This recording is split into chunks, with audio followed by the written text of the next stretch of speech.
ఏంటి బాబు, ఇంటికెళ్లకుండా ఇక్కడే పడుకున్నావు? పోనీ నాతో పాటు వచ్చి మా చావిట్లో పడుకో. తిండెలా పెడుతున్నానో చూస్తున్నావుగా, కావాలంటే దీన్ని అడుగు. ఇక్కడికొచ్చినప్పుడు ఇది గొన్నే నువ్వు, నీ భుజాల వరకే ఉండేది బాబు. ఇప్పుడేమో నువ్వు దాని భుజాల వరకు ఉన్నావు.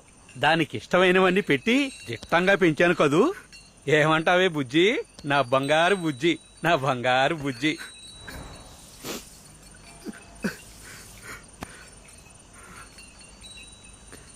తాత, బుజ్జిని తీసుకెళ్ళి తాత. టైం అయింది కదా, ఆకలిస్తూ ఉంటుంది. రే బుజ్జి, వెళ్ళరా.